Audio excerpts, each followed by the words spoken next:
अस्सलाम वालेकुम। Golden future institute की जानिब से चौधरी तैयब मकसूद के खिदमत में हाजिर है।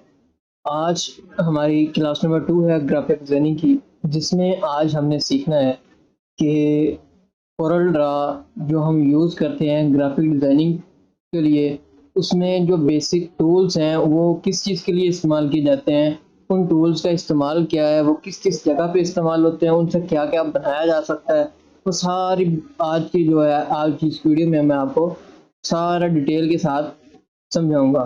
तो हमने कोरल ड्रा को ओपन कर लेना है, जैसे कि अभी आपको दिखा देता हूँ। ये कोरल ड्रा ओपन कर लिया हमने।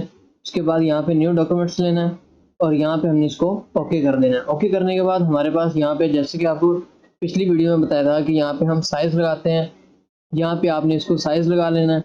अगर आपने इसी साइज़ पे इस्तेमाल करना है, सॉरी, इसको यूज़ करते हुए आपने अपना डिज़ाइन करना है, वो भी आप इसको कर सकते हैं। उसके बाद यहाँ पे हमारे पास बहुत सारे साइज़ेस पड़े हुए हैं, ये आप ले सकते हैं। उसके बाद ये जो नॉर्मल इस्तेमाल में आते हैं, ये वो हैं, ठीक है। उसके बाद हमने यहाँ पे क्या करना है, हम यहाँ पे कोई भी साइज़ लगा लेते हैं 2x3 का। 2x3 ये हमारा साइज़ लग चुका है। इस पे डबल क्लिक करेंगे, ये हमारा बॉक्स लग चुका है और F4 करके हमने मुकम्मल जो है वो प्रीव्यू आएगा स्क्रीन का, ठीक है। उसके अलावा अगर आप चाहते हैं कि हमें थोड़ा-सा हिस्सा नज़र आए, तो यहाँ से भी आप इसको कर सकते हैं। ये आपकी स्क्रीन नज़र आ जाती है कि यहाँ से आप कुछ भी कर सकते हैं, ठीक है। उसके अलावा हमने क्या करना है, हमने सबसे पहले ये जो हमारा बॉक्स है, इस पे हमने क्लिक कर लिया और क्लिक करने के बाद हमने यहाँ से कोई भी इसको कलर दे लेना है। ये हमने कलर दे लिया है। उसके बाद हमारे पास ये जो हमारे पास टूल्स हैं, सबसे पहले नंबर पे आता है पिक टूल। पिक टूल का काम होता है कि हम कोई भी काम कर रहे हैं, कोई भी हमारे पास चीज़ है, हमने उसको उठा के कहीं रखना है, वो पिक टूल उस चीज़ के लिए इस्तेमाल होता है। उसके अलावा हमारे पास जो है वो आ जाता है, ये जो हमारे पास है ये शेप टूल है। शेप टूल को हम इस्तेमाल करते हैं किसी बॉक्स को शेप देने के लिए, जिस तरह के अब यहाँ पे मैं आपको दिखा देता हूँ कि यहाँ पे हमने ये शेप लगाई है, ठीक है। ये हमने इसको कर लेते हैं वाइट कलर कर लेते हैं, इसकी आउटलाइन खत्म कर देते हैं। उसके बाद आपने करना है control plus Q, control plus Q, ठीक है। ये आपने इसको करने के बाद इसको सेलेक्ट करके आपने कंट्रोल क्यू करना है। जैसे आपको मैं कंट्रोल जी करके दिखाता हूँ। अब हमने जो है F10 प्रेस करना है। ये देखें, अब इसके कॉर्नर्स चेक करें। ये जो कॉर्नर्स हैं, इस पे हम सिर्फ फिलहाल इसको गोल कर सकते हैं, ठीक है। जब हम इसको कर्व कर देंगे कंट्रोल क्यू से, ठीक है, कंट्रोल क्यू किया, ये होगा कर्व। तो अब इसके कॉर्नर्स जो हैं उस पे हम इसको मुख्तलिफ डिज़ाइन दे सकते हैं। जैसा कि मैं अभी आपको दे के दिखाता हूँ, यहाँ से हमने इसको कर्व कर लेना है और ये देख सकते हैं आप, ये 2 हमारे पास कर्सर आ चुके हैं। इसको हमने थोड़ा-सा ऊपर कर देना है। उसके बाद यहाँ पे इसको आप शेप दे सकते हैं। ये आप देख सकते हैं, वो आपकी मर्ज़ी है आपने किस तरह की शेप देनी है इसको। अब ये हमने एक शेप दे ली है, ठीक है। उसके अलावा हम क्या करते हैं, इसको डुप्लीकेट कर लेते हैं। इसको थोड़ा-सा ऊपर करके जो नीचे वाला बॉक्स है, उसको हमने कलर चेंज कर देना है। इसको दोबारा थोड़ा-सा नीचे कर दें।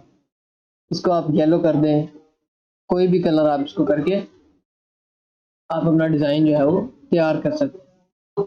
तो ये हमारा जो है shape number sorry tool number 2 था, जो हमारा उस पे शेप के तौर पे इस्तेमाल होता है। यहाँ पे आप इसको ग्रुप करके इसको आप कर दें पावर क्लिप। पावर क्लिप करने के बाद इसको आपने जो है कॉपी कर लेना है, बॉटम पे ले आना है। बॉटम पे ले आने के बाद इसको हमने शेप चेंज कर देनी है। इसको, ये अब बॉटम पे लग चुका है और इसकी ये रोटेशन चेंज कर दें। ये आप देख सकते हैं कि डिज़ाइन आपको किस तरह का लग रहा है, ठीक है। उसके बाद हमने क्या करना है, हमारे पास आ जाता है क्रॉप टूल। क्रॉप टूल किस चीज़ के लिए इस्तेमाल होता है, किसी को क्रॉप करने के लिए, वो नाम से ज़ाहिर है। जैसा कि इसको हमने यहाँ पे एक बॉक्स लगा लिया है। बॉक्स लगाने के बाद हमने कलर करके इसके अंदर एक ये जो है सर्कल लगा लिया है, ठीक है। अब हमने क्या करना है, हम इसको क्रॉप करके यहाँ से आपने पकड़ना है और ये क्रॉप करके इसको जहाँ पे भी आपने एडजस्ट करना है, वहाँ पे आप इसको इजीली एडजस्ट कर सकते हैं, ठीक है। उसके बाद अपने अगर नहीं करना तो क्लियर कर दें, अगर क्रॉप करना है तो क्रॉप कर दें। ये देखें, बाकी सारा खत्म हो चुका है, सिर्फ ये बचा। कंट्रोल जी करें, सारा वापस आ उसके बाद हमारे पास आ जाता है जूम टूल। जैसा कि हमारा ये यहाँ पे पड़ा है, अब हम चाहते हैं कि ये हमारे पास किस तरह आएगा। हम इसको सिलेक्ट तो कर लेंगे लेकिन हमारे पास ये आएगा नहीं। तो हमने क्या करना है, यहाँ से जूम टूल लेना है। जूम टूल लेने के बाद हमने इस जगह को सिलेक्ट कर लेना है। जो जगह आप सिलेक्ट करेंगे वो उस जगह पे आपको जूम करके दिखा दे। जैसे कि ये देख सकते हैं। अब हमने इसको जूम आउट कर देना है, ठीक है। अब ये हमारे पास फुल स्क्रीन प्रीव्यू आ चुके हैं। उसके बाद जो हमारे पास ये जो शेप्स आती हैं, ये हमारे पास लाइंस लगाने के लिए आती हैं, ये जो टूल्स हैं। तो इस पे हमने क्या करना है, ये किसी भी तरह की लाइन लगाने के लिए इस्तेमाल किया जाता है। अब ये लाइन लग चुकी है, लाइन को आप कहीं भी इसको ड्रा कर सकते हैं। जैसे कि ये देखें, वाइट कलर देके इसको बढ़ाया जा सकता है।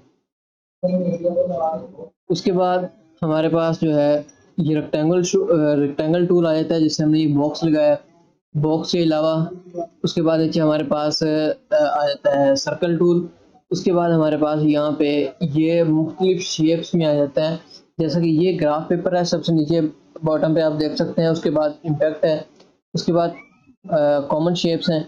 इसके अंदर बहुत सारी शेप्स पड़ी हुई हैं। जैसे कि यहाँ से मैं आपको दिखा देता हूँ, ये कितनी सारी शेप्स इसमें पड़ी हुई हैं। ये शेप आपको दिखा देता हूँ। ये देखें, ये शेप देखिए। उसके बाद आपने इसको करना है कलर।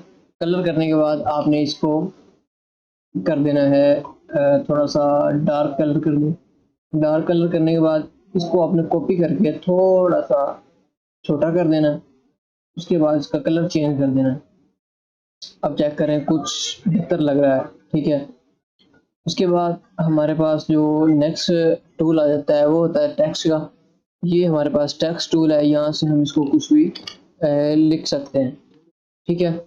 ये हमारे पास टेक्स्ट का टूल आ चुका है, जैसा कि गोल्डन फ्यूचर इंस्टीट्यूट। ये हमारा जो है टेक्स्ट टूल है। उसके बाद हमने क्या करना है, हम इसका जो है फॉन्ट किस तरह चेंज कर सकते हैं वो भी मैं आपको बता देता हूँ। ये हमने टेक्स्ट को सिलेक्ट कर लिया और ये आप देख सकते हैं यहाँ पे एरियल लिखा हुआ है। यहाँ पे आप जो है फॉन्ट लगा सकते हैं। ये फॉन्ट लग चुके हैं। ये हमारे इंस्टीट्यूट का वो है फॉन्ट है, जैसे कि आप देख सकते हैं। फॉन्ट लग चुका है। उसके बाद आपने इसको छोटा करना है, आप इसको छोटा कर लें, बिल्कुल बराबर में छोटा होगा। अगर आपने इसको बड़ा करना है तो ये बराबर में ही बड़ा होगा, ठीक है। उसके बाद इसको डेल कर देते हैं। उसके बाद हमारे पास नीचे एक टूल आ जाता है, ये भी लाइंस के लिए इस्तेमाल होता है। डायमेंशन आप चेक कर सकते हैं। उसके बाद हमारे पास आ जाता है ये इसका इतना ख़ास इस्तेमाल नहीं होता। उसके नीचे शेडो है, शेडो और उसके अलावा ब्लेंड और ये मुख्तलिफ शेप्स देने के लिए जो है ये टूल्स हैं। उसके बाद ये वाला जो है ये ट्रांसपेरेंट टूल है और ये कलर है, और ये भी ये कलर पिकर है, और ये जो है ये कलर सेलेक्ट करने के लिए होता है, ठीक है। ये हमारे सारे जो हैं वो टूल्स हैं। और अगली वीडियो में आपको इंशाल्लाह बताऊंगा कि हम डिज़ाइन किस तरह का बना सकते हैं। कोई भी हम डिज़ाइन बनाएंगे, उसके बाद डिज़ाइन आप कहाँ पे सेल कर सकते हैं और किस तरह से आप जो है ग्राफिक डिज़ाइनिंग के ज़रिए अर्निंग कर सकते हैं। उम्मीद करता हूँ गोल्डन फ्यूचर इंस्टीट्यूट की ये वीडियो आपको ज़रूर पसंद आई होगी। दुआओं में याद रखिएगा। नेक्स्ट वीडियो देखने के लिए हमारे चैनल को सब्सक्राइब कीजिए। मेहरबानी, अल्लाह हाफ़िज़।